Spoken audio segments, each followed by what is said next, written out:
Welcome, panelists, and welcome, audience, to a session of the European Academy of Religion entitled Writing Difference, Reading the World, Ecumenical Interreligious Journals, and the Future of a Shifting Field. This is a panel organized under the auspices of the Ecclesiological Investigations Unit of the European Academy of Religion. And of course, when the panel was accepted for inclusion in the annual meeting, we were expecting to be meeting in person in Bologna later this June.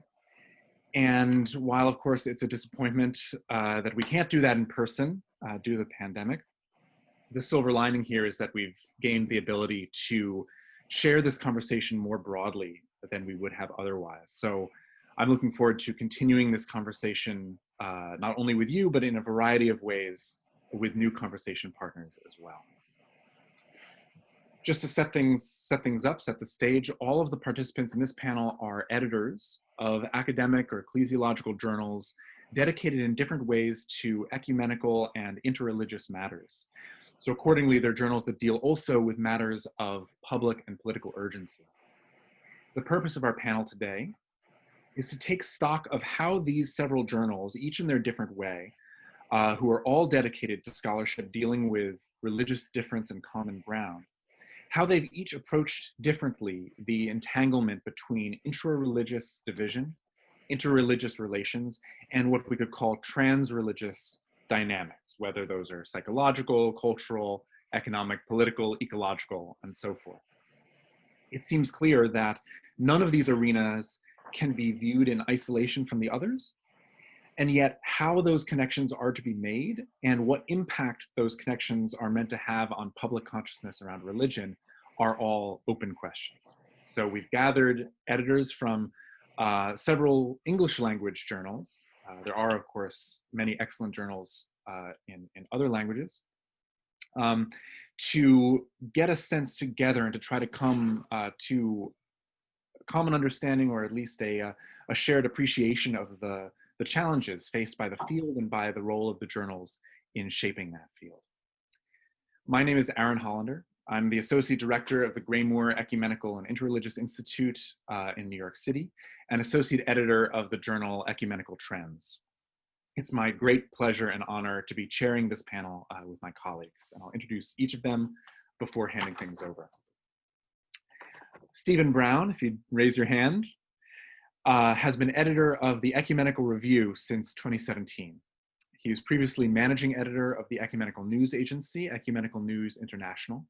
Originally from Britain, he studied theology in Cambridge and East Berlin, and wrote his PhD on the role of the churches in East Berlin leading up to the peaceful revolution of 1989. Terry Ray, there you go, is editor of the Journal of Ecumenical Studies. Formerly a professor of sociology of religion at the State University of Haiti, Terry is now professor of religion at Temple University. He's the author of dozens of scholarly articles, chapters, and reviews, and author or editor of 7 books, including Bourdieu on Religion, Imposing Faith and Legitimacy, and The Priest and the Prophetess, Abbé EuARe, Romain Rivière, and the Revolutionary Atlantic World. Axel Tkach is editor-in-chief of the Journal of Interreligious Studies and an assistant professor at Seton Hall University. His research interests include interreligious theology, Islamic studies, poetics, and theories of the imagination and the imaginary, and constructive Catholic theology. And finally, Nelly van Doorn-Harder is co-founder and co-editor of Interreligious Studies and Intercultural Theology. She teaches religious studies at Wake Forest University in North Carolina, and she has a professorship in Islamic studies at the Vrije Universiteit in Amsterdam. Her research straddles the areas of Islam in Southeast Asia and Middle Eastern Christianity, with foci in gender, spirituality, leadership, and freedom of religion. So we'll proceed with roughly 10-minute presentations from each panelist, dealing with the history and concerns of their journal relating to the panel theme, and we'll conclude with roughly 15 to 20 minutes of discussion. So, Stephen, I'll hand things over to you. Thank you very much. It's a pleasure to be here to engage in dialogue and discussion with other editors of ecumenical journals. And I think the Ecumenical Review is probably the oldest of the ecumenical journals being presented today. The first issue appeared in the week before the founding assembly of the World Council of Churches in Amsterdam in 1948. And that gives a clue, I think, to the identity of the Ecumenical Review as being closely connected to the World Council of Churches. Indeed, the history of the Ecumenical Review goes back even further, back to the 1930s and the discussions to bring the two great ecumenical movements dealing with faith and order and life and work together, where the establishment of an ecumenical journal, an authoritative Christian ecumenical review, was identified as one of the 7 tasks for the projected World Council of Churches. So over its more than 70-year existence, the Ecumenical Review has been published by the World Council of Churches as a forum for debate and discussion about burning ecumenical issues.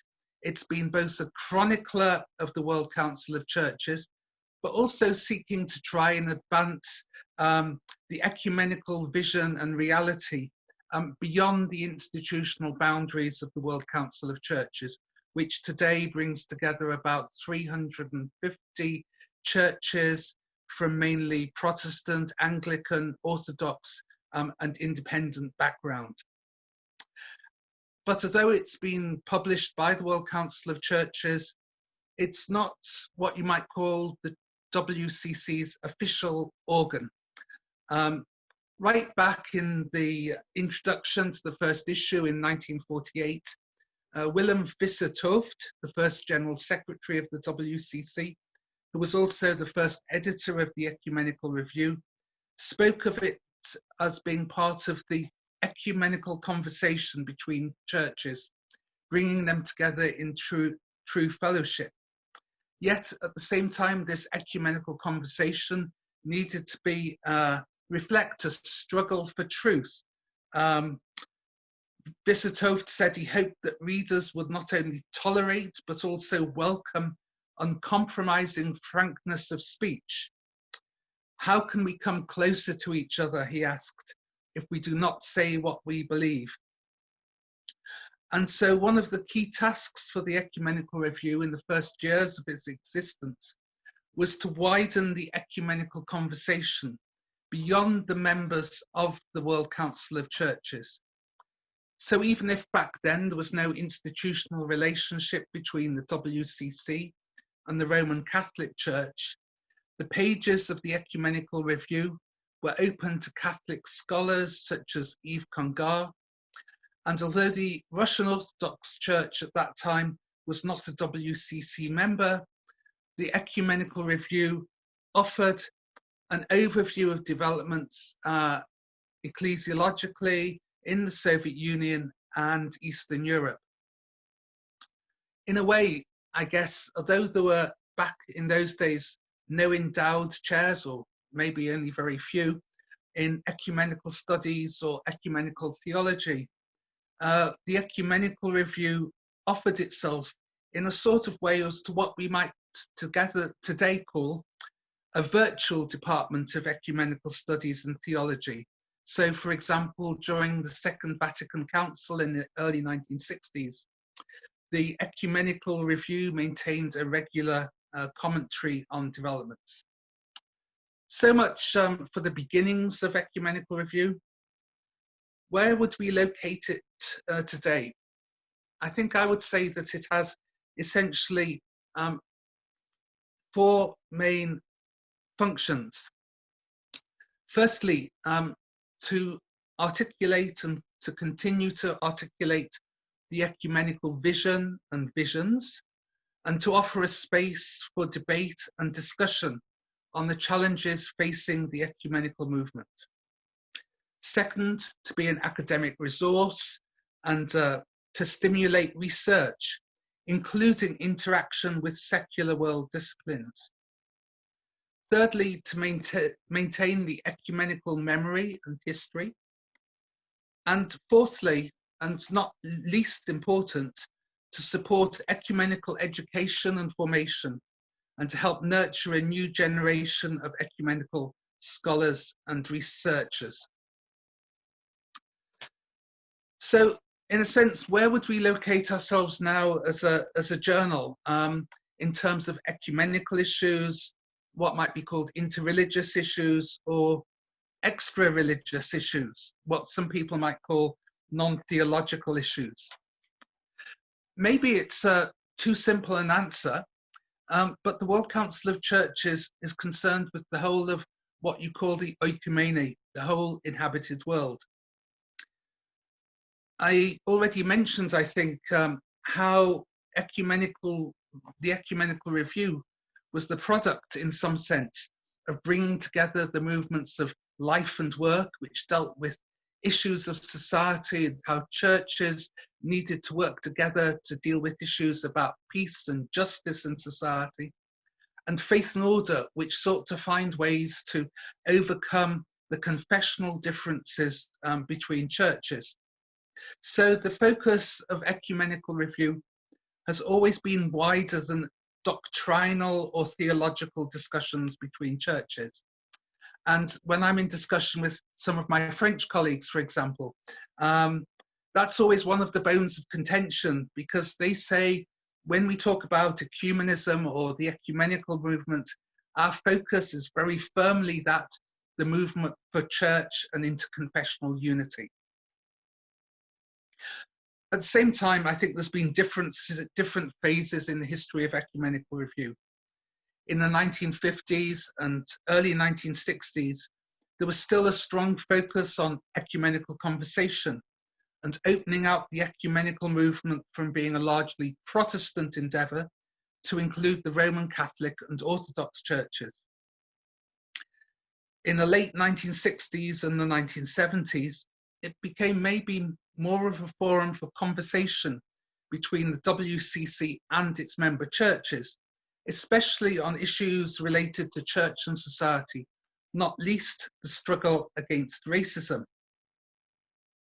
At the same time, it's important to point out that Ecumenical Review is one of 3 journals produced by the World Council of Churches, alongside International Review of Mission, whose history goes back even further to 1912, 2 years after the Great International Missionary Conference in Edinburgh, and Current Dialogue, which this year celebrates its 40th anniversary and was one of the first, if not the first, journals to deal with interfaith and interreligious relationship. That doesn't mean, of course, that Ecumenical Review doesn't deal with issues of mission or interreligious relationships, but that the 3 journals are intended to complement each other. So that what I would say is that I don't think that at the moment Ecumenical Review is moving in the direction that many departments of ecumenical studies have moved, of becoming a journal of ecumenical and interfaith relationships. I know that's one of the issues that a lot of ecumenical journals, but also ecumenical departments have been facing, and ecumenical departments in churches to enlarge the scope to become ecumenical and interfaith departments or journals. I think rather what I'd say is to come back where I started and say that the focus of Ecumenical Review is on the whole inhabited world, so that as we expand our vision, it's not so much in the direction of expanding it to interfaith relationships as such, but in the interface of the encounter of theology, church, and the ecumenical movement with wider issues in society. So, for example, we've had recent issues that have dealt with the theology of the oikos, the whole issue of the created world and creation. We've had issues around the global manifestations of racism. And we've had the challenge to theology and the ecumenical movement of the spirit of truth in a digital age. And the next issue that I'm currently working on will look at Christ's love in the midst of pandemic. So picking up some of the issues that have been raised by the COVID-19 pandemic and looking at them not just in terms of what they mean for day-to-day life what are the fundamental issues that they raise for theology, for the church, and for wider society. Finally, in terms of the audience of ecumenical review, I think one can conceive of it as three overlapping circles. The first is that of theology and scholars, what we might call the academic core. Second is the ecumenical core of ecumenical leaders and staff in World Council of Churches, member churches, other churches and agencies worldwide. And the third circle is that of the ecumenical public, ecumenically or globally minded Christians.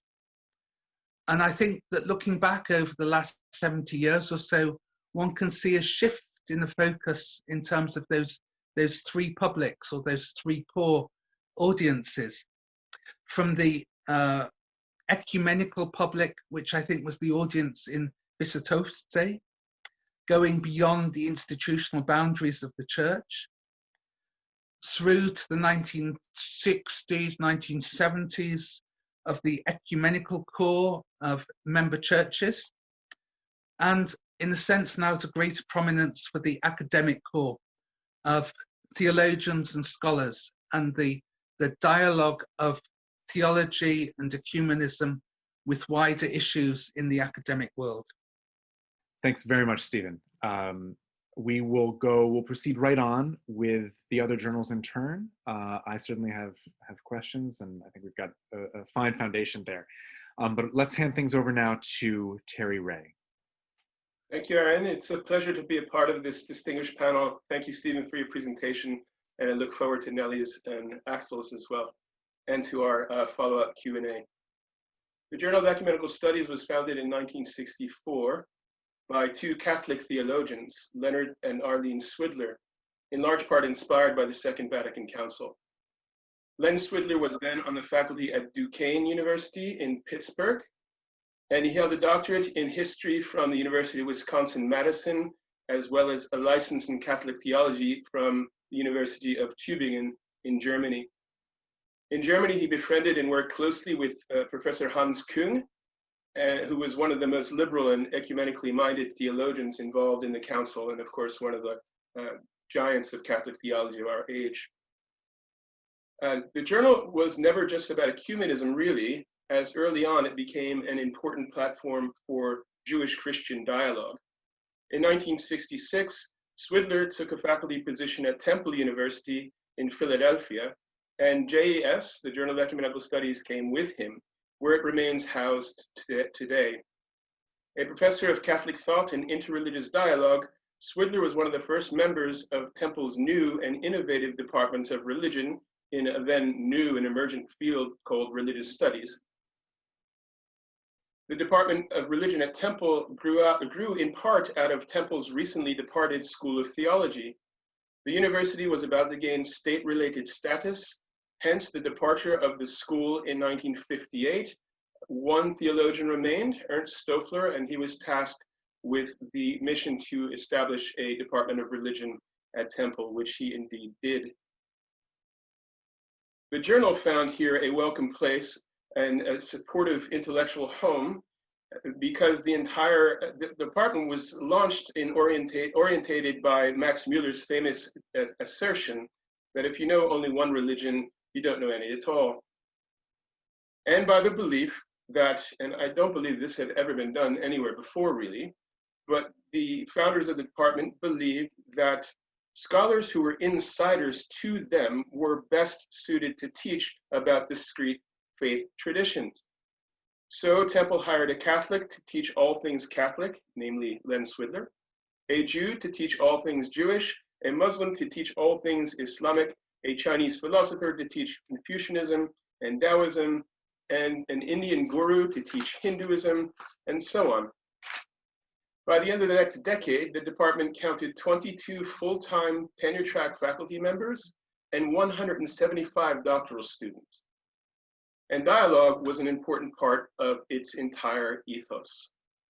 With such a platform, JES diversified and became more a journal in interfaith studies than ecumenism. It also internationalized, with some of the world's leading theologians and ecumenists serving on its editorial board over the years. Things changed considerably over the last 20 years, though. The department shrank in size and, like most major programs in the field, abandoned the world religions model and its perennialist implications. Postmodern and post-colonial theory have had a resounding impact on religious studies, which in part explains this. It got to the point where one of its leading scholars, Jonathan Z. Smith, went so far as to claim that religion was a scholarly invention. Judging from the submissions that we have received at JES over the last few years, the articles, it does not appear to me that such advances in theory have rocked the boat as much in ecumenism and interfaith studies. But that is only a small sample of evidence, admittedly, and I have honestly not kept up with the research published in the other esteemed journals being discussed here today. That said, JES enjoys a close relationship with the North American Academy of Ecumenists. Its members are automatically subscribed to the journal, and the journal publishes its conference proceedings each year. As mentioned above, at its inception, JES drew upon the spirit of Vatican II and its promotion of interreligious dialogue and ecumenism. Though early on, most of its articles were ecumenical and intra-religious Christian, it quickly became a leader in Christian-Jewish dialogue, as mentioned, and eventually diversified its interreligious offerings, but again, mostly based on the classical world religions model. Two cases in point. Until last year, there was not a single article published in JES on Baha'i, and it is only this year that the very first article on Orisha devotion is appearing, this despite the fact that in our world today, there are over 100 million people practicing some variant of Yoruba traditional religion. So as I mentioned a moment ago, the distinctions between terms in the question that Aaron has posed to us are extremely important. But from my perspective as an Africanist and a Caribbeanist who teaches postmodern and postcolonial theory, it is more important for ecumenical and interfaith studies to do some serious self-reflection on their situatedness in colonialist paradigms and their rootedness in forms of privilege that historically emerged out of colonialist oppression, like the academy in the West itself. And one only has to think here of Harvard's and Princeton's connections to slavery. But it is far more complex than that, of course, and I don't mean to oversimplify what I think is a serious philosophical and existential issue. Finally, the Council of Editors of Journals is grappling with how to help foster anti-racist scholarship, and there has been a lively and important discussion on their listserv about this question. I am hoping as its editor that the Journal of Ecumenical Studies might turn some corners in this regard. Thus, we have an entirely special volume now appearing on religion and racial injustice in the United States, and how incredibly timely is that. And another is also in the mix for a forthcoming issue. In the 3 years that I have been tracking such things, the readership at the Journal of Ecumenical Studies seems to be in decline, and the number of articles submitted for our consideration is also declining. Though I am admittedly a bit of an outsider into this field, the previous managing editor, who was a real and committed European ecumenist, told me that the study of ecumenics is not as popular as it once was.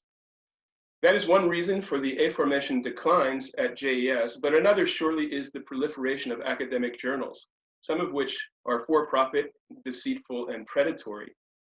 The open access movement is also gaining steam, which to me is a good thing, but this also poses challenges for JES, and I would imagine for all academic journals, especially ones that are underfunded and under-supported. When the Journal of Ecumenical Studies came to Temple in 1966, it received funding from the university that was equivalent to 4 assistant professor salaries per annum. Today, it receives nothing, while its editor, who is also a professor with many doctoral students and who currently chairs the Department of Religion, receives neither a stipend nor a course release for his efforts.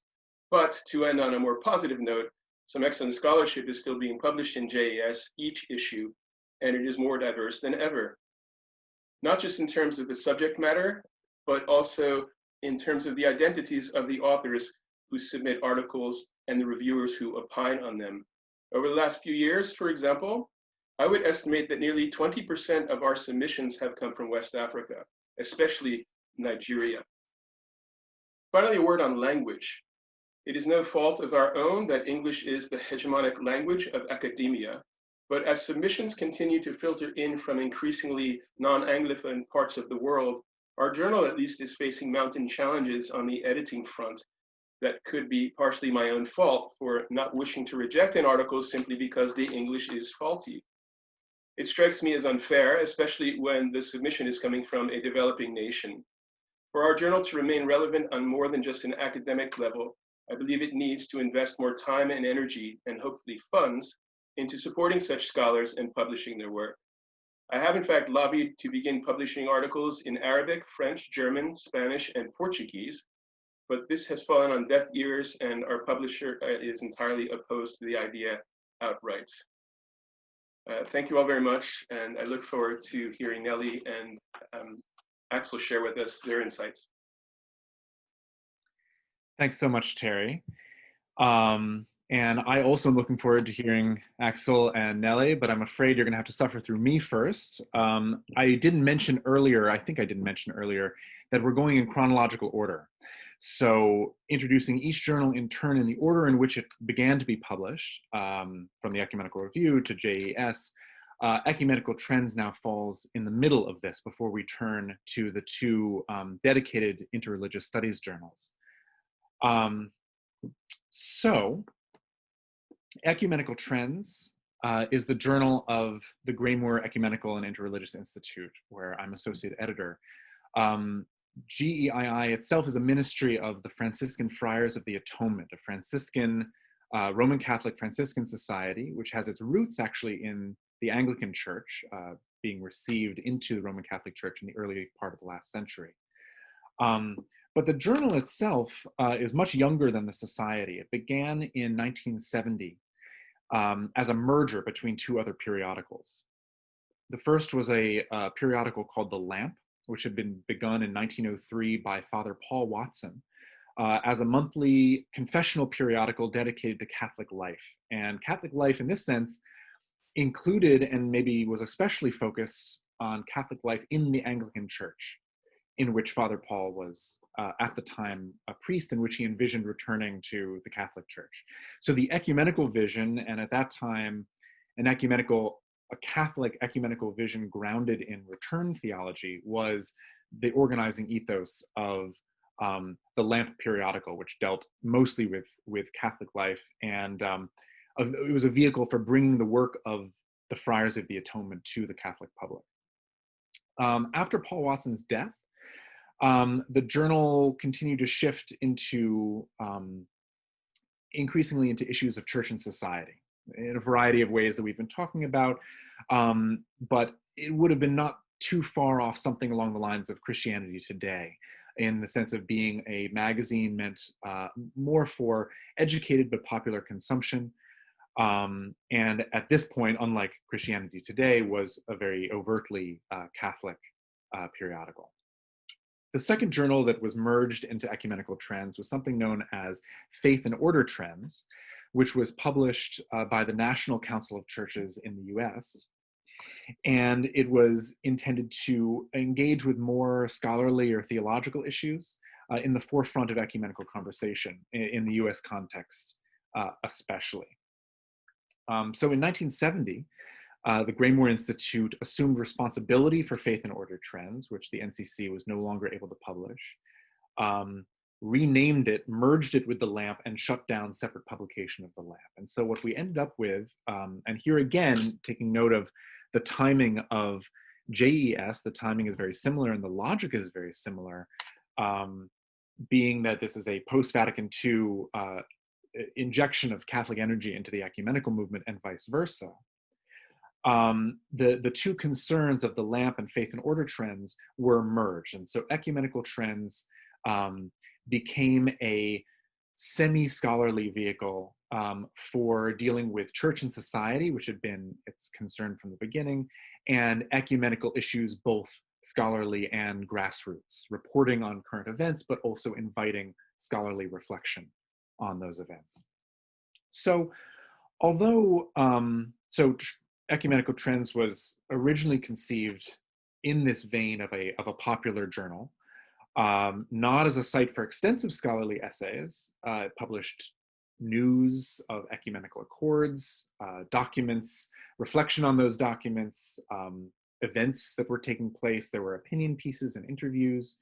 And of course, at this time, in the 70s and 80s, there was a great amount of news. There was more events, more developments that were in need of reporting. So by 1981, Trends represents the full gusto of post-Vatican II Catholic investment in the ecumenical movement. And it was celebrated at the time for its reporting on and its scholarly interpretation of such milestones as baptism, Eucharist, and ministry, later the Joint Declaration on the Doctrine of Justification, and so forth. So in terms of the relationship between the ecumenical and the interreligious components of the journal, it's in 1986 that the Graymoor, what at the time was the Graymoor Ecumenical Institute, moved from Graymoor outside Garrison, New York, down to New York City, where it joined the Interchurch Center in the Columbia University neighborhood. That's where our offices are still today. And that move was based in a desire to be more completely plugged into the flourishing ecumenical environment of the Interchurch Center, but also the interfaith environment of New York City, which of course then and still now was very robust. In 1991, the Graymoor Ecumenical Institute is renamed the Graymoor Ecumenical and Interreligious Institute. The institute as a whole was expanding its scope. We can note the timing here is alongside the World Council of Churches conference in Canberra, where interreligious issues are also coming very strongly into the foreground. So the journal is expanding with it.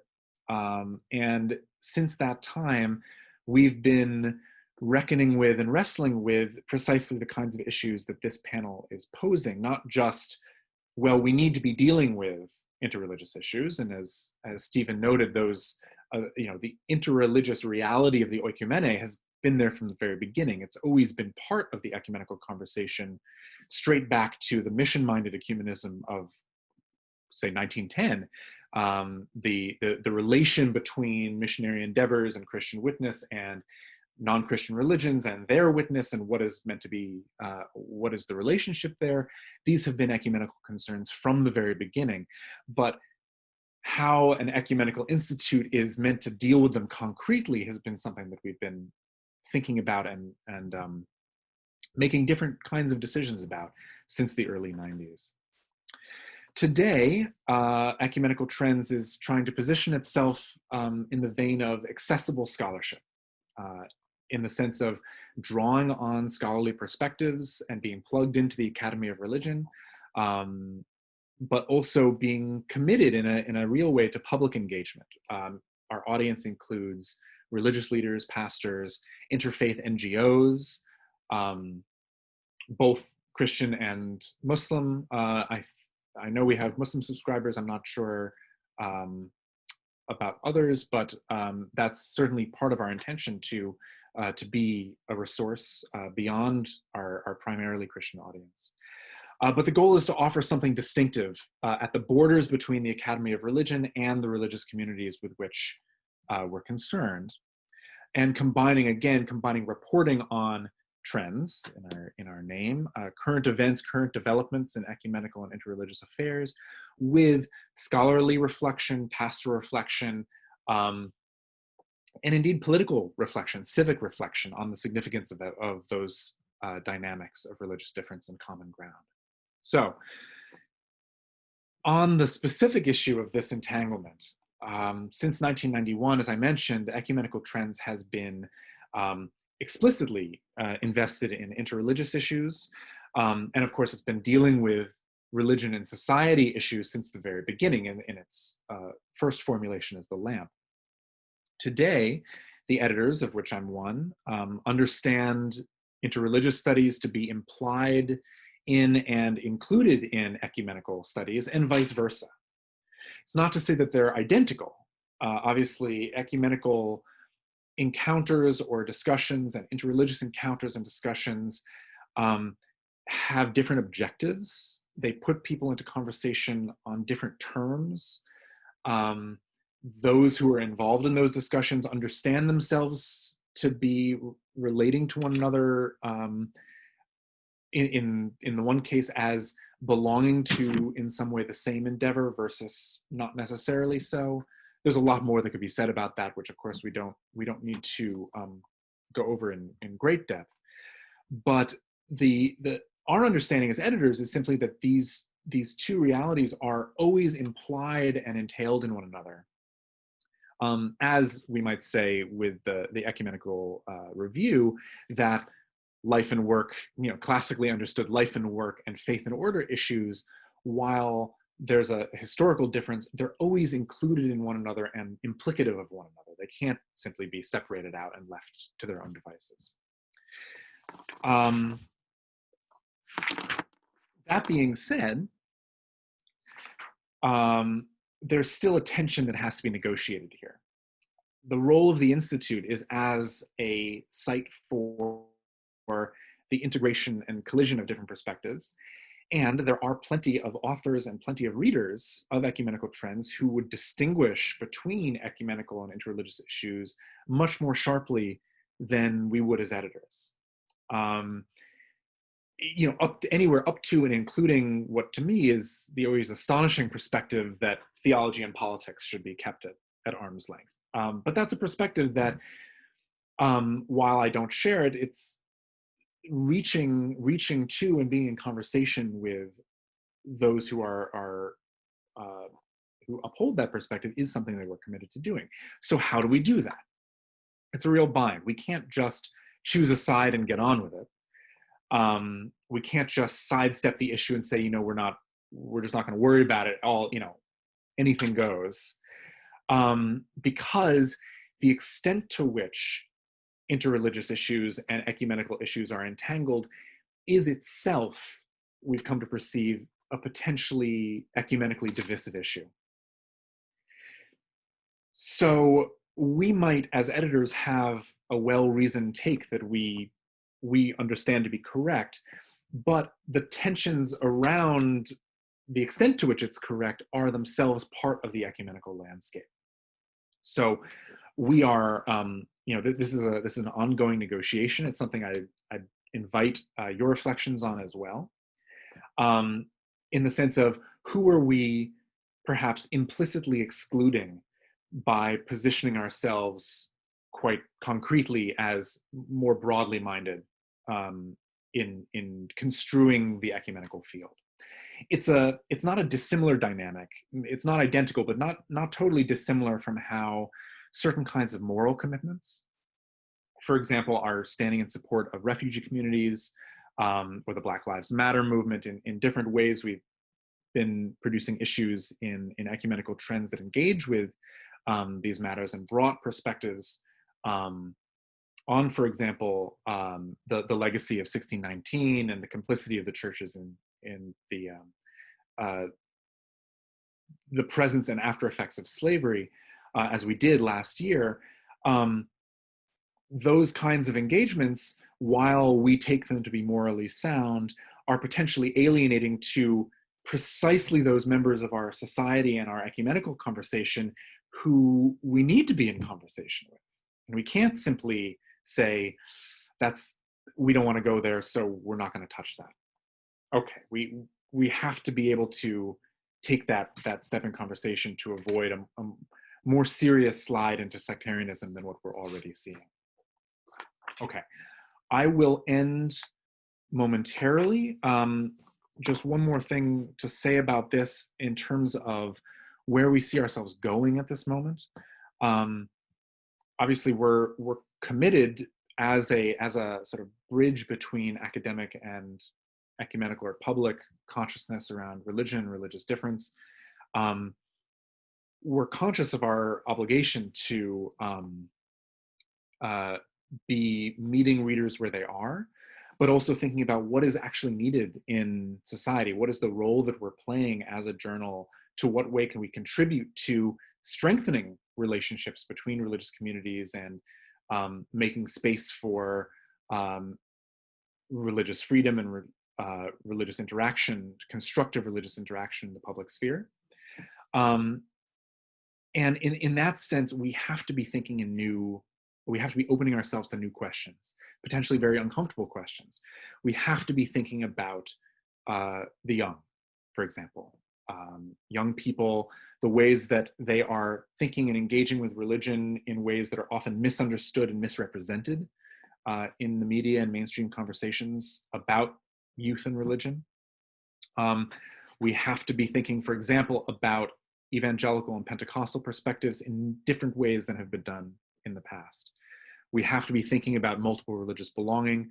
We have to be engaging with not just hand-wringing over the nuns, but actual ecumenical conversations that take those perspectives into account and take them seriously.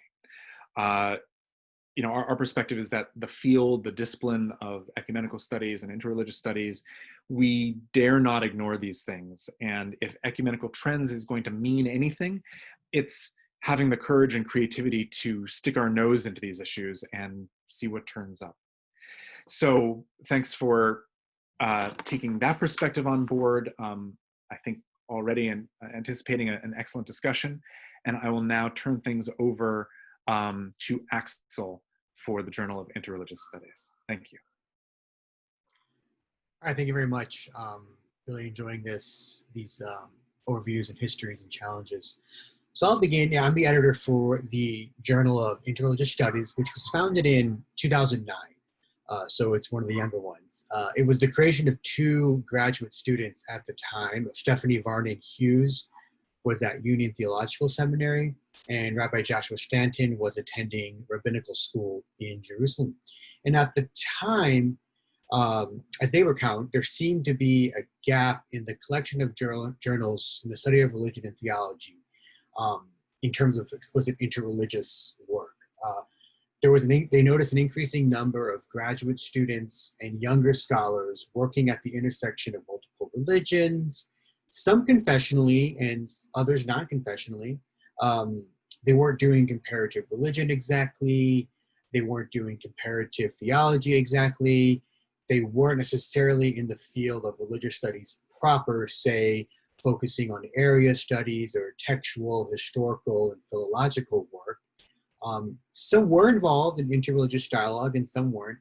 But the point is that there were these graduate students and younger scholars that they all shared was that their work was interreligious, right? It was involving more than one tradition, community, and aspects of the public sphere.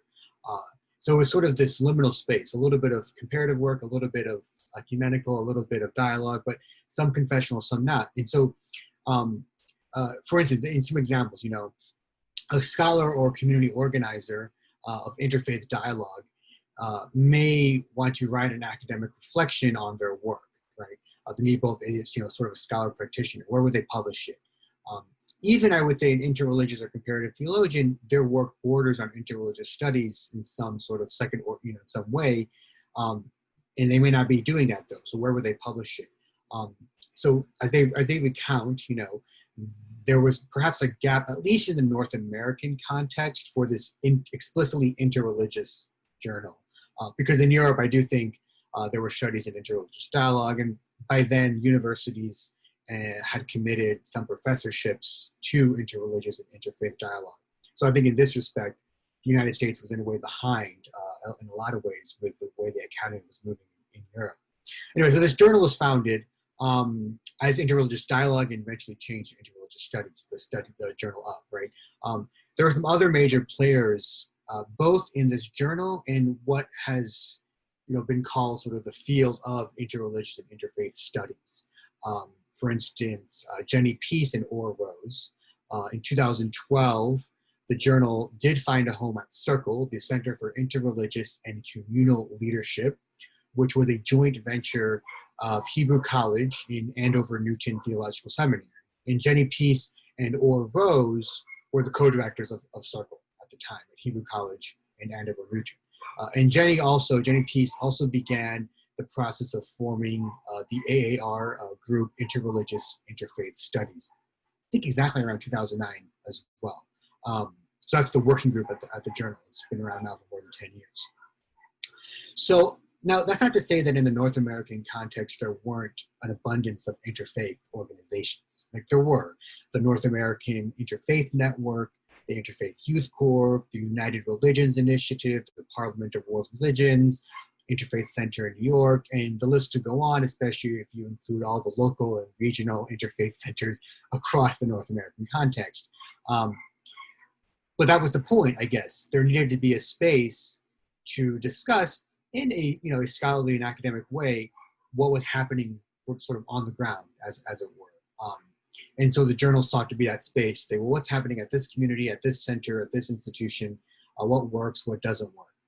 Interreligious studies was imagined as a sort of, I would say, the field, and then the journal would be a place for the publication of that field, but the field was imagined as a sort of I've imagined it as a second order analysis of sort of first order interreligious work. In that first order interreligious work may be comparative theology, it may be interreligious dialogue, it may be interfaith dialogue, interfaith justice work, or the relationship among religions and aspects of secularity. But the field of interreligious studies would sort of take a step back and say, what was happening in this engagement on the ground, or what is a scholar doing when they read text interreligiously? And so the journal's audience turns out, imagine it's really broad, but over time it seemed to develop a strong readership among people doing or teaching interreligious studies, interfaith studies, and interfaith or interreligious dialogue. So we do publish, our fair bit of abstract and theory-driven pieces. It seems that a lot of the articles are detail sort of concrete best practices in pedagogy, in community leadership, in dialogue, and more. It often serves as a resource in a way for the on-the-ground work.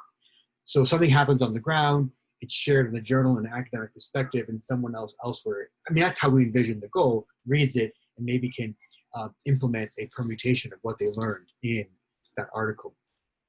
Now, I, as editor-in-chief for the last 4 or 5 years, I also am continuing to sort of reimagine the journal as a space also for theology, even public theology, and the study of religion that focuses on interreligious, intercultural, transdisciplinary, and interdisciplinary work, as well as intersectional research that underscores how race, class, gender, sexuality, and more all constitute the context in which interreligious actors and leaders operate.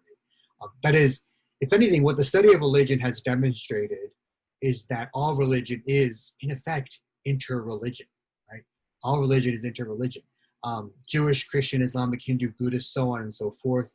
These traditions all emerged and continue to emerge in conversation with the cultures and religions that were already present. No religious tradition emerges in a vacuum, in a way. So no tradition remains a vacuum. Of course, as critique of older 20th century study of religion suggests there's no essential boundaries separating all these religions, or even speculating the so-called secular context from the religious context. So theology, too, you could argue, has always developed in the context of multiple religions and various cultures. All theology also is, in effect, interreligious theology. So what would it mean to do the study of religion? What would it mean to do theology in a way that underscores or highlights or elevates its interreligious aspect, historically and presently?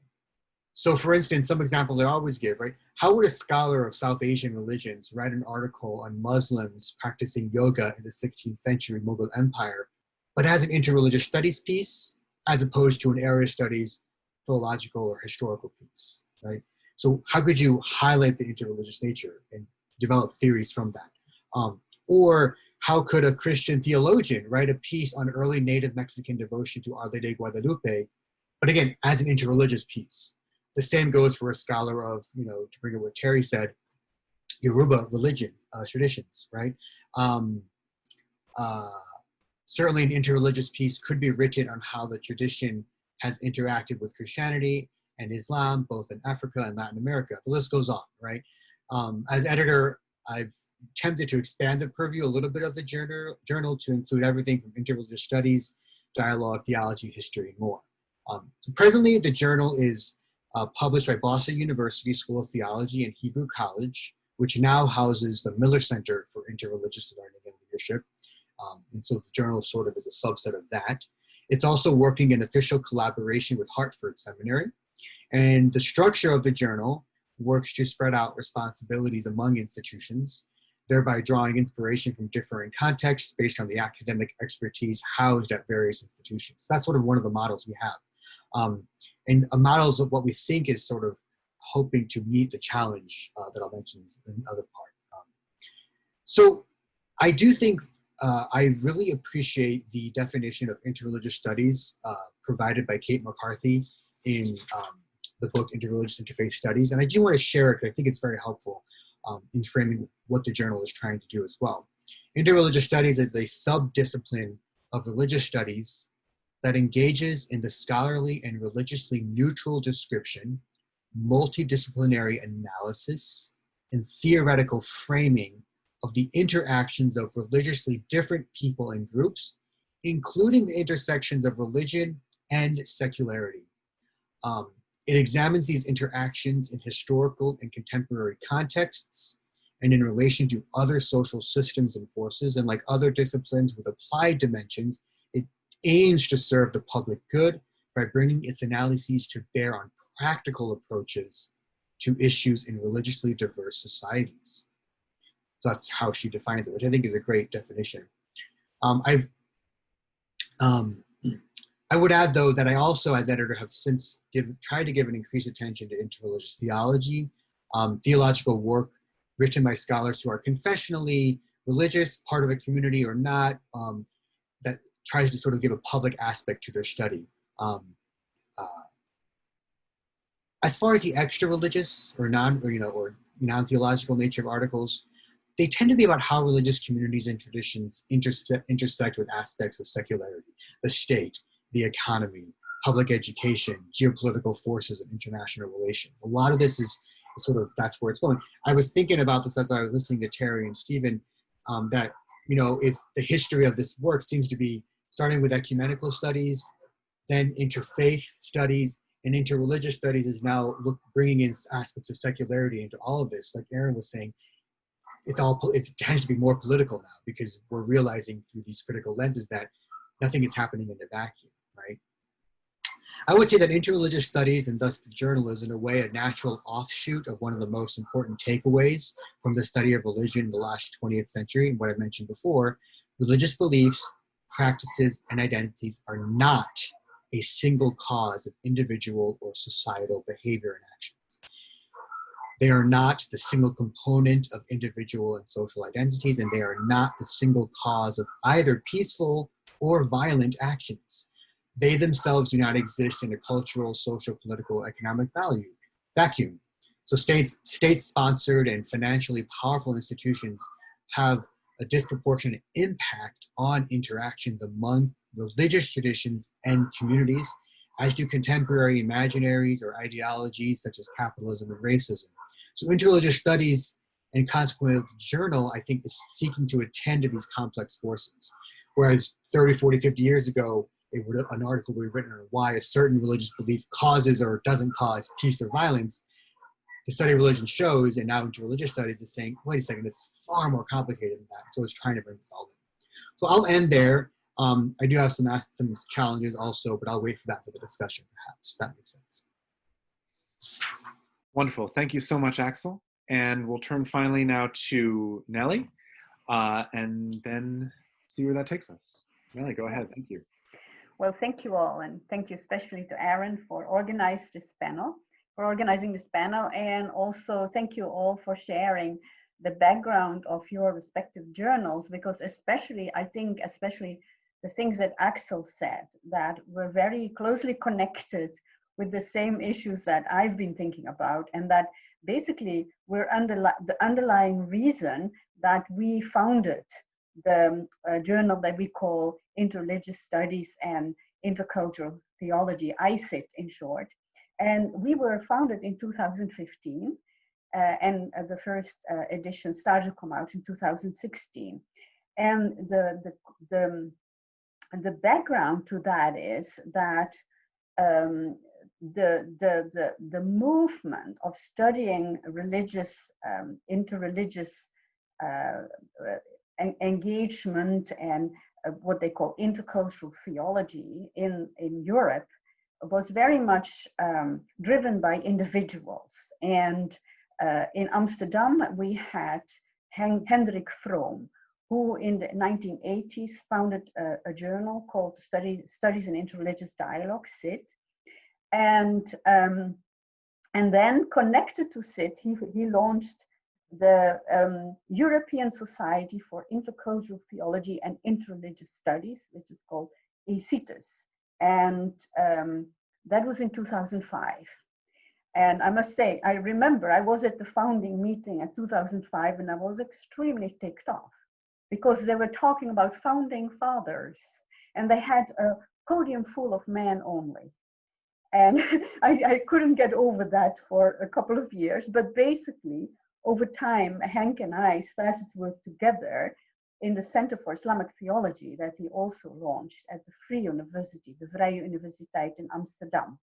So basically what happened was that as the network widened into other European countries and different European questions arose that were connected, you know, closely or loosely to interfaith, interreligious, and intercultural theological issues, that we became aware of the fact that we had to basically change the position of the journal and its connection with the organization, EuARe.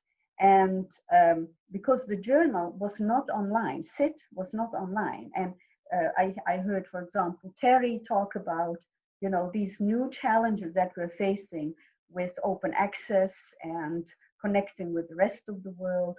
And the reality in Europe was, and I think it's the same in America, that a lot of international students from Africa, Asia, who came to get their masters and PhD in European universities would go home and then stay in touch with their doctor fathers and mothers and develop research that they needed platforms for. And SID was a platform for that. But the problem was it became more and more difficult to access because it was only in print and it was very expensive. And it also made the connection with EuARe very difficult because if you would become a member of EuARe, you automatically were subscribed to SID and the membership fees were far more than they are now. So basically it was really the thinking about what are we facing, how can we include the colleagues who are teaching in Africa and Asia, how can we highlight the issues that they are facing in their environment and in their, you know, not just the teaching, but also their societal challenges that they are reflecting upon and that come, that are expressed in their academic work. And so we started to look for another publisher, and Equinox was willing to take it on and share with EuARe the ownership of the journal. Now, and this was important to us because one of the goals was to connect Europe, not just with Africa and Asia, but also with Northern America. Because what I, as someone who is from Europe and lives and teaches here in the United States, noticed that actually the discussions were very different in certain aspects and of course overlapping. As far as the topics are concerned, it can be, you know, overlapping, for example, racism, gender, discrimination. But then we have in Europe, we have all these different countries that have been facing different challenges. For example, I only have to mention former Yugoslavia with the local civil wars and how people are still, you know, facing, coping with that trauma and studying and writing about that trauma and trying to express what happened there and how to get out of this mindset that used to be and create new mindsets. So basically, I must say that I realized mostly that a lot of the discussions in the States were, on the one hand, very different. As in my position as the program chair at the American Academy of Religion, and I was actually the one who approved of the new unit for interreligious and interfaith studies. But because of that, I could see all the topics that people were presenting and realized that in some cases it was this overlap and these huge differences. And so this is why we then decided to launch a new journal and try to connect the different parts of the world. Because, for example, I did not want to be the sole editor, because I feel that we need someone who has eyes in a totally different conversation, eyes and ears. And the first editor with me was Douglas Pratt, who is in New Zealand. And now it's Paul Hedges, who is originally from the United Kingdom, from England, but who teaches in Singapore. And if we come back to the ACITES, the society, the society has always been not just focused on interreligious work, but also very much interdisciplinary work. So including not just theology, religious studies, but also anthropology, sociology, and philosophy at the graduate and the postgraduate level across Europe. So that was one of the goals. And from that point of, from a practical point of view, what you then see is that a lot of the alumni end up not just in academics, but also in all kinds of social positions. They can, pastors, priests, or community leaders. And so basically also from the beginning, we have tried to present materials that are attractive, not just to academics, but also to a larger public. And so in a way, on the one hand, you feel you're losing your identity. But on the other hand, our identity remains steered by what we decide in cooperation with ACITES to focus on for the next conference. The ACITES conferences are every 2 years, and the last one was in Sarajevo to connect with the environment, with the local discussions that, of course, go back to the Civil War there, and the new conference that will be in Bonn in 2021. We were considering the topic of sacred protests, religion, power, and resistance in an era of upheaval. And this was before everything started about the Black Lives Matter movement and everything that has now spread into Europe and so on. So we actually are foreseeing a very rich conference, because everybody has to analyze what is going on in London and in Amsterdam, and what are people exactly protesting. But basically what we try to do more research, deeper research about is, and also stimulate research about, is about what is behind activism, interreligious activism, and is interreligious activism possible, especially when you look at Europe, where the reality really is that we are facing a lot of multicultural belonging, inter-ritual practices, and the nuns, the nuns, they are growing in Europe. And so if I now quickly go to some of the last questions that Aaron said before I come back to some of the topics that we have been talking about, is that the question about who is our audience. I think I answered that it is, we hope it is academics and non-academics, but practitioners. But also, what do we see as our challenges? And this is really, and maybe it is because I'm the only woman in this group, one of our challenges we feel is to get enough materials about gender. Because actually, if you look at the materials and interfaith dialogue, they're very binary. And that has to do with the construction of some of the religions that interact, the construction of the leadership, right? If you talk, sorry, forgive me, if you talk about the Catholic Church, Orthodox Church, Islam, Judaism, it is, apart from certain groups within denominations, it is mostly male. And it's a male platform. And then if you speak about gender, it's mostly male, female. So then if we go further and we think about, different forms of sexuality and the role of, just say transgender individuals and so on, where do they fit in these emerging discussions? Because they were in the streets protesting, and they were there, being in solidarity with people of other religions. And so that is some of the challenges that we are looking at and that we try to overcome by sometimes simply finding individuals who are willing to create a small circle of people writing about certain issues. And then these issues can be circled back to the conferences. Because basically ACITES and ICIT, we are voluntary driven. There's never been any money involved.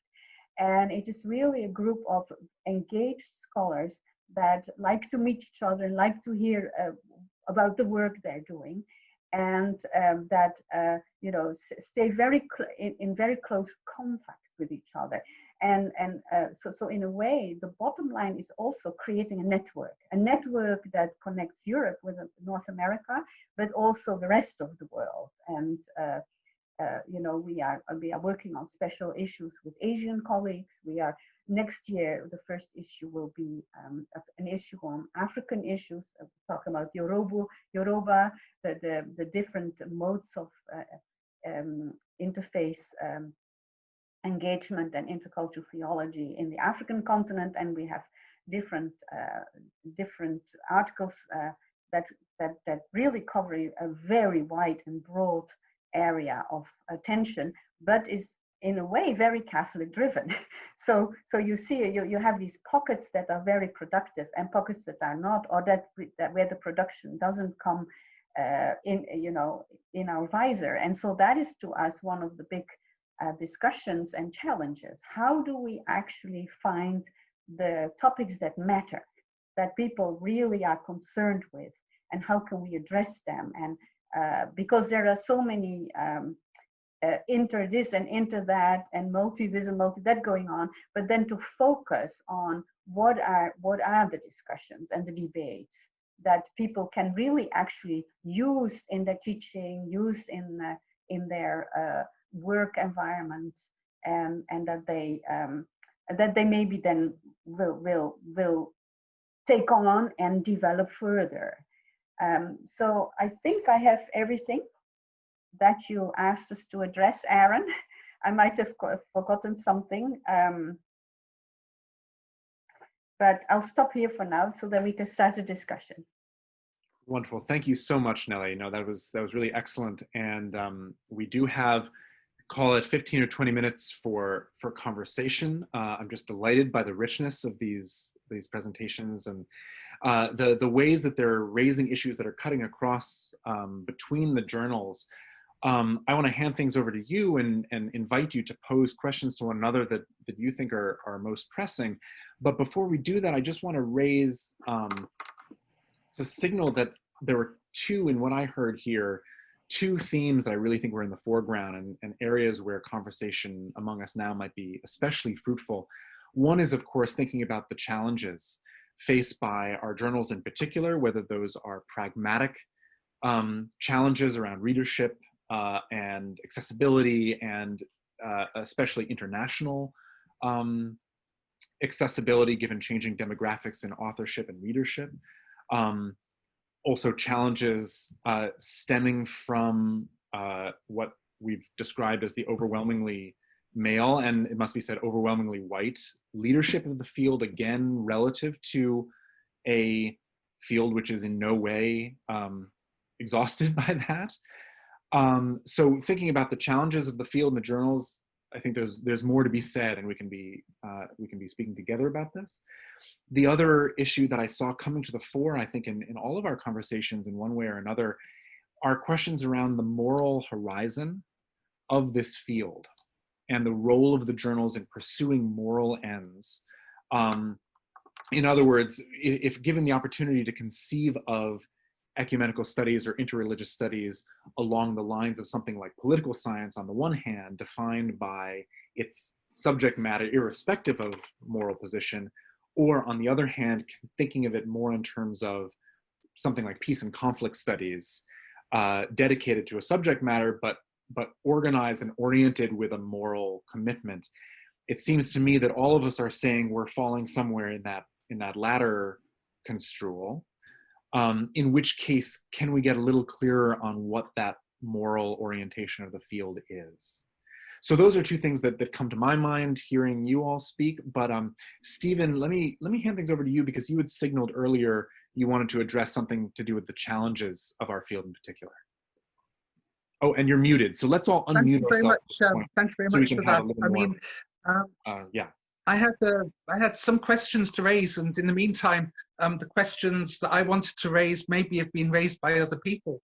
But I think that I see, for our journal, I saw three main challenges, and I can see the way in which they sort of overlap with some of the issues of the other journals. One, I think, is the question of identity and the identity of journals, and what does it mean to have a quote unquote ecumenical identity. And I might be interested, Terry and Aaron, particularly from you, to think about whether it makes sense in the world now with your journals, as you've described them, still to use the word ecumenical. I'm thinking particularly of the Journal of Ecumenical Studies and the way that the focus has broadened out, but that's one area I think it'd be worth looking at. The second issue, which I think isn't an issue only for the journals around this table, but for many others, particularly with this proliferation of journals that we've had reference to, is the hegemonic role of English. And I think that's a really huge issue, because on the one hand, it is a lingua franca, and if we started publishing articles in French or German or Arabic, then in some sense the accessibility of those articles would be limited. On the other hand, particularly with quote unquote academic journals that are supposed to have certain quality standards, it can become a very exclusivist approach to say, we publish only in English, and we expect those who contribute to be able already to meet that sort of level of English that we expect. I know that if I write articles in German or in French, I can never get the nuances that I want if I'm writing in English. And the same goes for people who are writing in their second or third language in order to submit to one of these journals. So I think there's a big issue around that, around English and the use of English as an international language. And the third issue is, what does it mean now to be a journal in an online world? I think all of our journals developed, particularly the old ones, maybe the new ones, not quite so much, but developed in a world where you thought you could put together carefully curated issues, which would take a theme or an area of study and have a range of different authors addressing that theme from their own perspectives. And from that, you would get the whole. And in a sense, it was the curation gave it the added value. Now people find articles through search engines. The articles are kind of no longer form part of that curated package. And so what does that mean in terms of the enterprise that we're involved in? And what does that mean in terms of identity of the journal, not so much in terms of the ecumenical or non-ecumenical focus, but whether with this proliferation of journals, the access to articles online, whether journals still have that kind of identity which they used to have. I mean, thinking of your journal, Aaron, or ours, where they emerged from a particular institution, if the articles that we publish are now available online, people find them individually, what does that mean for that kind of institutional identity? And of course, then there's also the issue of accessibility. On the one hand, particularly with commercial publication, you can find articles locked behind paywalls. On the other hand, with open access, that things are beginning to change a bit, but that can demand a huge input, either in individual or institutional payment to make articles open access. So again, either as readers or as authors, they can become exclusionary ventures. So I think there's a sort of range of issues and challenges that all of our journals face, both in terms of the identity of the journal as in terms of the identity that we see, but also in terms of what it means to be a journal in this online world we now have. Can I just ask which one of us, I mean, are we all open access or some of us behind a paywall?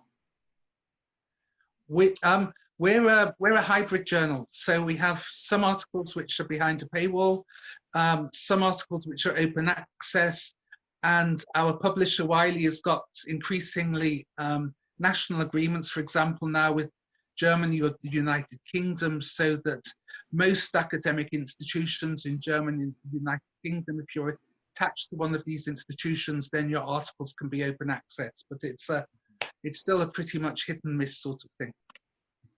Yeah, Nelly Our and journal, Jared, what about you? Yeah, our journal is not open access, and it generates profits annually. And those profits go not to me, but they go to the institute that is connected to the journal, and that is the Dialogue Institute. And one of the themes that I find in all of our presentations is that relationship, the relationship between the journal itself and the donors, the institutions, and the presses, which sometimes can be an impingement upon academic freedom, I find, and also the lack of resources. And it's related to the question of publishing non-English articles. There's also a possibility to provide quality translation services for foreign scholars, international scholars, non-Anglophone scholars, and yet that would require resources, of course, and time. I'm perfectly willing to do it in languages I work in, but that's a challenge. So, and on the question of the title of the journal, the name of the Journal of Ecumenical Studies, Stephen, that's an excellent question, and I've thought a lot about that, and I've discussed this with my colleagues and people who are close to the journal. And when I wrote a piece to introduce myself to the readership, I began, inspired by Len Swidler, to do an etymological inquiry. And I took every single word in the title of the journal, including of and the, and I broke them down, and then I recast the meaning of the journal etymologically. And therefore I was comfortable with it, because ecumenical, as you said in your presentation, the inhabited world, right? So I'm comfortable with that. However, not everyone's going to read my piece or reflect upon that, because the term ecumenical has certain connotations that, quite frankly, alienates a number of my colleagues in my department. So there are very few of my colleagues who actually are interested in collaborating with us or even refereeing articles for us. But fortunately, Len Swidler has such an enormous Rolodex of reviewers, and the editorial board is quite active, and so that support mechanism is crucial, of course. And then the last item that came up in a couple of the presentations that is close to my heart, and it has been for a very long time, ever since I was Len's student at Temple University, and he had me reading Raimundo Panikar's The Unknown Christ of Hinduism, which is an amazing book, but it is also highly inaccessible in terms of his language, his argumentation. And I said to Len during the seminar that this is powerful, but it's also driving me crazy, because who on earth who really needs the benefits of these dialogues is going to be able to understand this, let alone apply it? So Len saw that long ago, and that's why he founded the Dialogue Institute, which supports the journal. And they're an outreach instrument of the journal. They do interreligious, interfaith training. They go into corporations to train people on religious diversity. So that was Len's answer to this, and the two entities remain wed to this day. Nelly, you wanted to weigh in?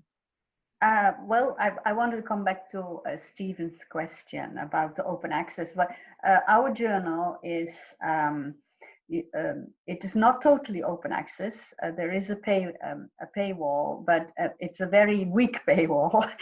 Basically, if you take a what do you call it? Abonnement. What is that again? Subscription. Subscription. Thank you. Then it is really very cheap, and you can have access to all the journals.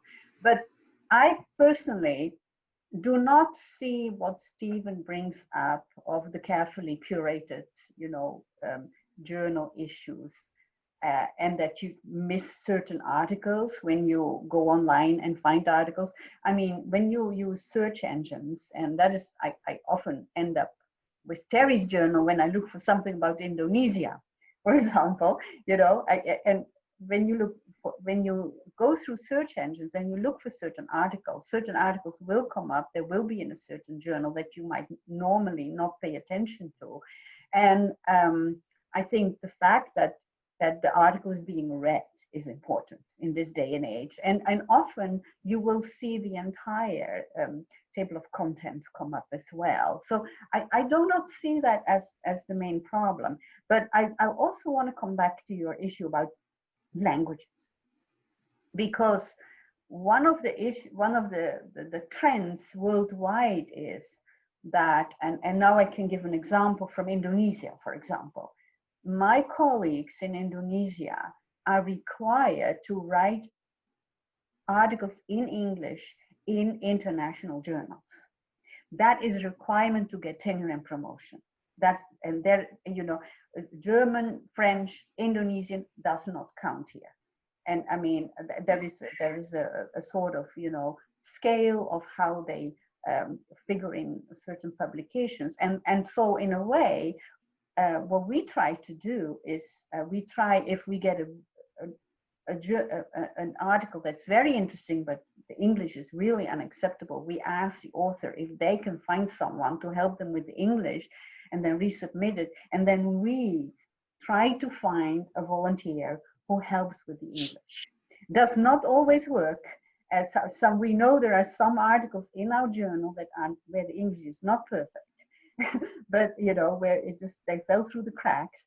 But then the goal is in a way to give a platform to these colleagues as well, that they can have their voices heard, and that it is not just hinges on languages. And there's excellent journals, of course, in German, in French, and so on.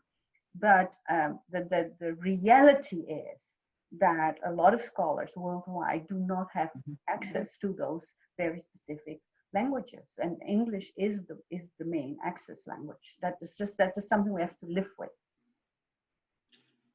Thank you, Nelly. Yeah, Axel, do you want to jump in? If I can just add to these questions, but go ahead. Yeah, we remain on open access, and there was a period about a year ago, 2 years ago, where we were considering what should we do, should we charge, and most of us were pretty adamant of saying we need to remain open access. So we use the online PKP journaling platform, which does their own Google Scholar and internet metadata indexing. And so we're pretty set in principle to remain open access, because we know that as soon as you put a paywall, it narrows the audience. And we also want to be accessible to people who aren't affiliated with academic institutions, interfaith organizers and such. So we're keeping it the open access.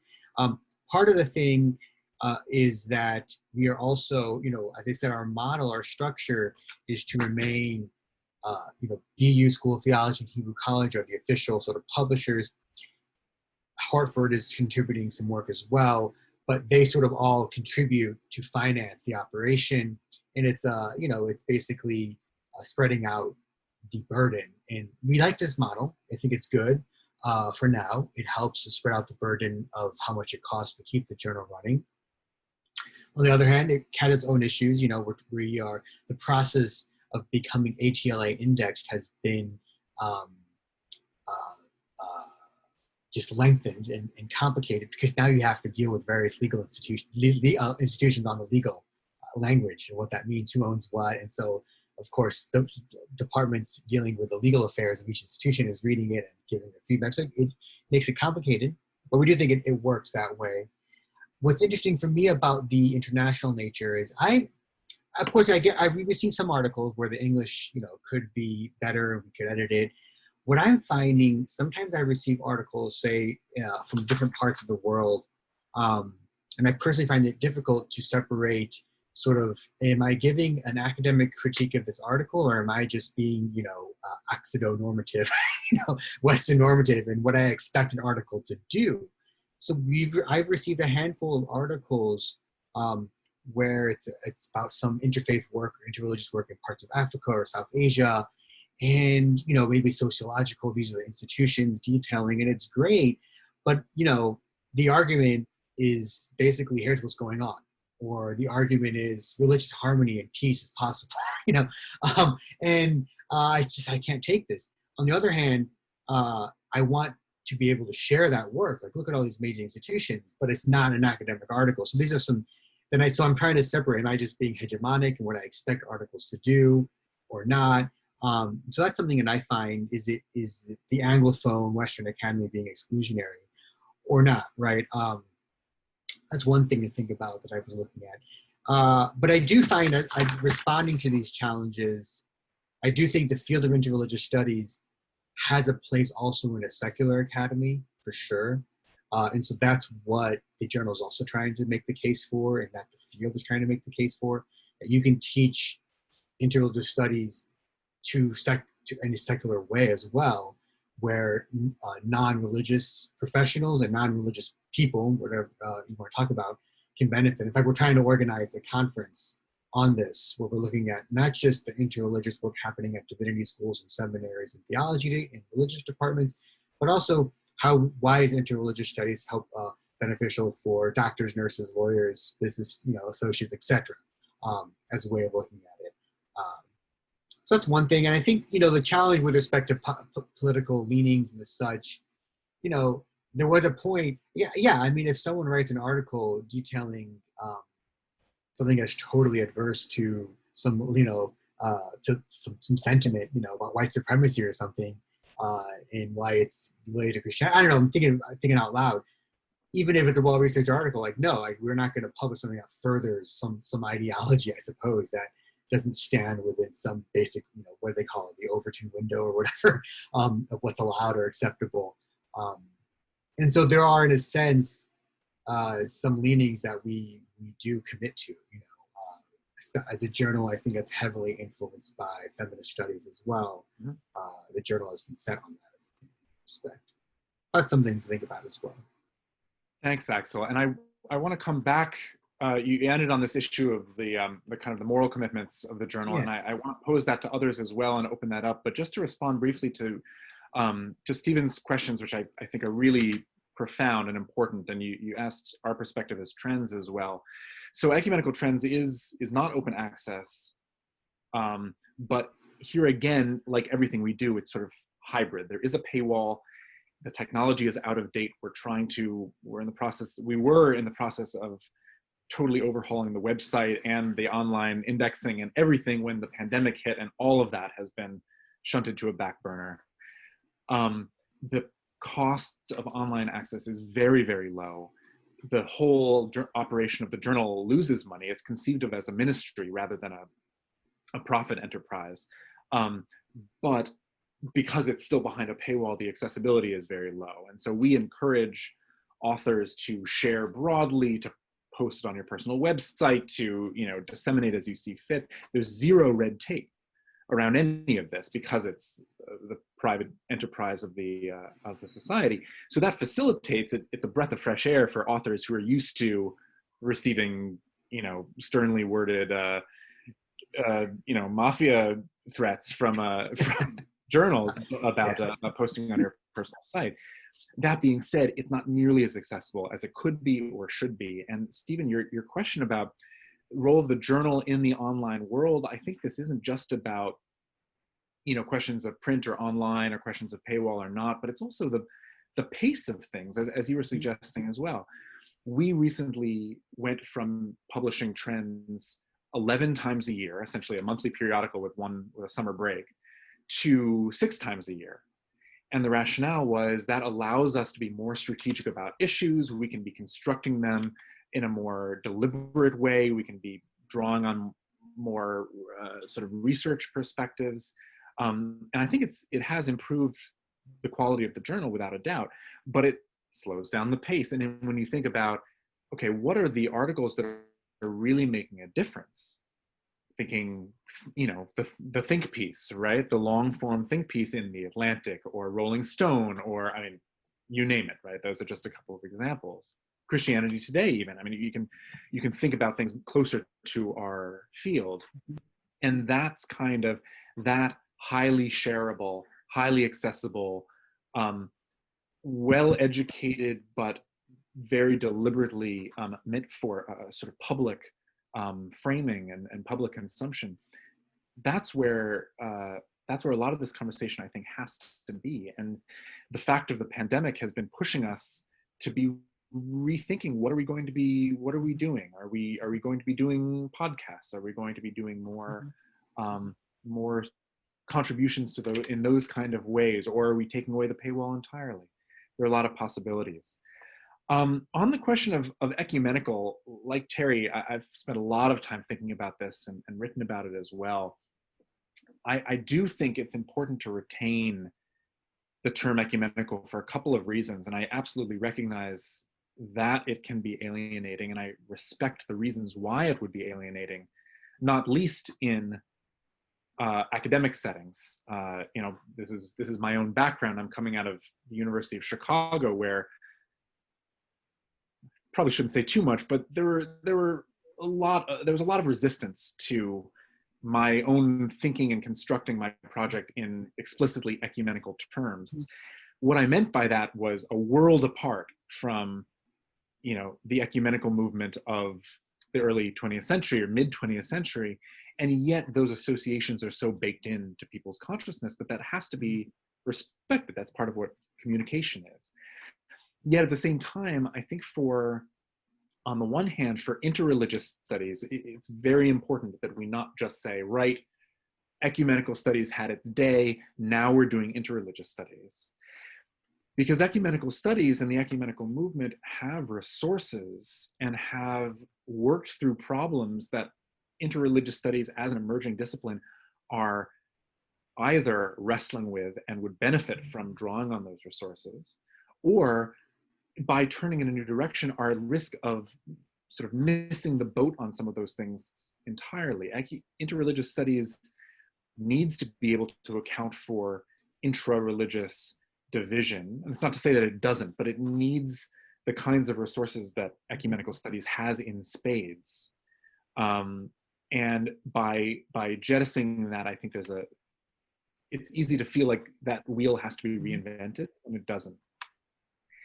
Finally, I'd say there is room for a 21st century ecumenics, inclusive and responsive to the history, right? I mean, we have to be responsible to our history. We can't just use sanitized neologisms that jettison every colonial vestige. We have to take responsibility for that history and take it on board and wrestle with it.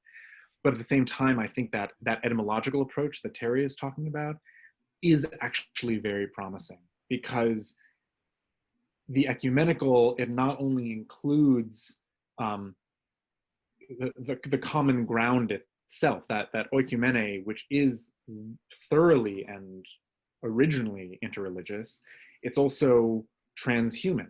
I mean, the oikumene as physical space, as inhabited earth, it offers us an immediate access to an ecological line of inquiry that interreligious studies also absolutely has in hand and must have in hand, but seems to need to get there through a back way, whereas the ecumenical endeavor, having continually expanded over the last 100 years, I think is already there. Ecumenical for me reads not only as Christian unity as an orienting horizon, but also a disposition of what I might call resistance to sectarianism, which I think I want to turn it back over to you now with this question of the sort of moral stakes of this work that we're doing, because for me, and this is really my last word on it, the work of ecumenical studies and interreligious studies as disciplines, whether in the academy, in the ecumenical field, in the interfaith movement, or simply in civil society, has an opportunity but also an obligation to resist sectarianism and to be an engine for and a resource for alternatives to, I think, the sectarianism that's intensifying on all sides. So let me turn it back over to you now. Does that spark anything, or others who want to weigh in on this question of the field as morally invested? Yeah, Nelly. Well, I was going to take it a little different direction, because whatever we call ourselves, first of all, the intersection between the different fields is very difficult to prevent. We are all intra, and also you ecumenical, and what Axel pointed out in an indirect way, you accept certain things, and other things you just send them on, and you say this is really not our place to publish this. But in the end, I think, as I mentioned, our journals, the foundation is formed by a network. It's a network, whether the network is through an organization or through an inspired individual like Leonard Switler, who is the master of networking, right? And so basically, the community grows, and it is you're actually building a community that wants to have discussions together about certain topics. And so, wherever that discussion leads, whether you call it ecumenical or whether you think, well, that term is old-fashioned, at one point, people forget, I think, what the term exactly is, but they realize, they know the community and the discussion. And I think that is what we also have to consider. Who are we talking to? And this is where the, colonialism comes in. Who are we excluding? Who are we including? Are we just, and this is where the English language comes in too, right? And then, of course, I must say, EuARe has, since we are meeting in countries that speak different languages, we never meet in a country that only speaks English unless the meeting is in England, which has happened once. The very first one was in Great Britain. The rest is all in countries that do not speak originally English. And but the network expands, and through the individual members, you do include members who do not speak English very well. And so that becomes a different tier that you are developing. And this is something to consider. What do you do with that? When you are online and when you're open access, and I think Axel is in that enviable position, you could actually place certain blogs or podcasts or something in different languages. Mm-hmm. And we have been thinking about that. Like, how do we expand the conversation, basically? Mm-hmm. Mm-hmm. So we are technically over time, but I want to give you all a chance, anyone who has a last word or another consideration to raise. Let's finish this. Let's do it justice. So last comments from people on issues that have been raised or issues that still need to be raised.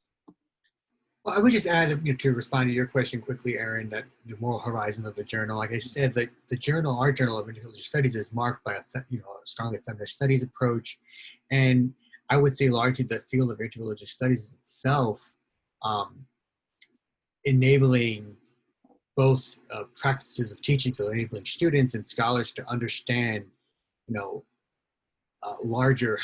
largely how systems, structures, or ideologies, right, emerge that continue to maintain inequitable power relationships. And I think interreligious studies helps us sort of critically analyze that, because to learn, applying that second order analysis to these interfaith movements or dialogues and realizing that, well, wait a second, what was really at stake here? Everyone was on the same page in terms of gender or class. So was there really much to discuss, right?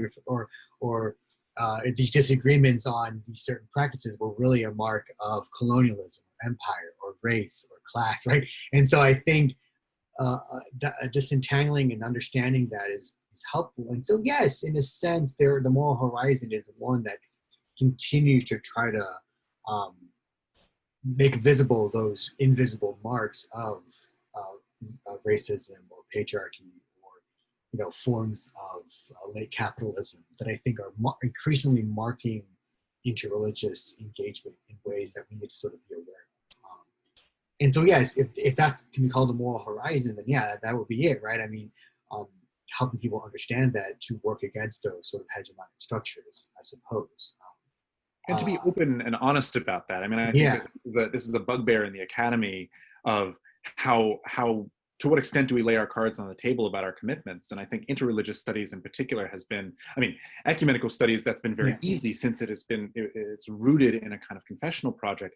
Interreligious studies has been very good about being open about the position of the scholars and the commitments of the scholars. And I was pleased to see the anti-racism statement that came out on the journal's website just, I mean, what is time? A couple days ago, a couple weeks ago? I know, yeah. So I think interreligious studies in particular has been, for me and my involvement in it, a bit of a breath of fresh air in terms of getting past a lot of the stale binaries that religious studies in particular has been a little trapped in. Other concluding comments from our panelists? Yeah, Terry. I'd just like to share with you some very good news that Len Swidler has endowed a very generous gift for a chaired professorship at Temple University, the Arlene and Leonard Swidler Chair in Interreligious Dialogue and Catholic Studies. So that's something to celebrate, and that will shepherd forward the remarkable work that he's done over the years. And just to recall the quote from Max Mueller, that if one only knows one religion, one doesn't know any, well, that assumes that religions are unitive. And as Axel put it so well a few minutes ago, they're really not. And I work in the realm of syncretism, which used to be a term of abuse, largely in Catholic circles. But what religion is not syncretic, especially in its formative years? And finally, just on the question of the moral horizon, which is extremely important, of course, I perceive of the work that I'm doing with the journal and also my own scholarship, which is mostly not ecumenical in orientation, unless we take ecumenical in the etymological sense. I work mostly on Haiti and Congo. And in Haitian religious history, interreligious misunderstandings have been disastrous, as they often have been throughout history in other parts of the world, throughout the world, really. So I teach Stephen Prothero's book, Religious Literacy. And so since religious illiteracy is so extraordinarily dangerous, whatever we can contribute to religious literacy will contribute to a brighter moral horizon. So that's a very basic take on my part, but nonetheless, my students respond well to that as considerations. When I take them to Children's Hospital of Philadelphia, why are we going there on a field trip in a class on religion in Philadelphia? And then I take them to the Sabbath elevator, and I take them to the kosher pantry, and I take them to the gender-divided Islamic prayer rooms, and we meet with chaplains and so on and so forth. So the promotion of interreligious understandings, I don't know that anyone that would possibly argue effectively is not an important thing for a brighter moral horizon. So. But I'm also thinking, I was also thinking about moving religious literacy as important, and then what would it mean to have interreligious literacy as well? Yeah. And so that's one thing. Again, this is part of the conference we're trying to organize and get funding for, is shifting that focus as well. Because I think one of the challenges too, besides sort of the, defunding of the humanities and neoliberalization of the academy, I think is because of that continued institutional support for outdated classes like world religions and religions of the world, right? Yeah. Where we really shouldn't even be teaching these like that anymore. Maybe they should just be interreligious introduction, right? Because all what we're actually teaching is how these different traditions and cultures have sort of fed off each other constantly. And so, like I said, that's one thing that I think is changing, and that's where the entryway of interreligious studies even into the secular academy, they also happen. Right? Yeah. no, Definitely. Yeah, Nelly that and was Stephen, that any, was any actually final words? Yeah. Yeah, I just want. Hang on. Nelly, and then Stephen will end with you. yeah. And Well, we'll that there. actually, I was, as I heard Terry speak, one of the things that came up in my mind was the students require interreligious teaching. Our students, when we teach our classes, I teach where I teach Islamic studies. I cannot just teach Islam. I have to position it in its environment. And it's the questions the younger generation also is posing, and I think that is also, what we as journals have to keep in mind and react to. Thank you. And Stephen? just froze. Is Stephen frozen at the Last final minute. moment? Well, that dear. is I'm amazing. sorry. A suitably apophatic place to conclude, I think. Here he's back. There we go. Okay. Yeah. Sorry, Stephen, you froze there for a moment. So last word.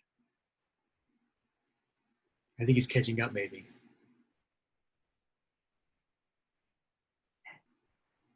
He can blame his dog.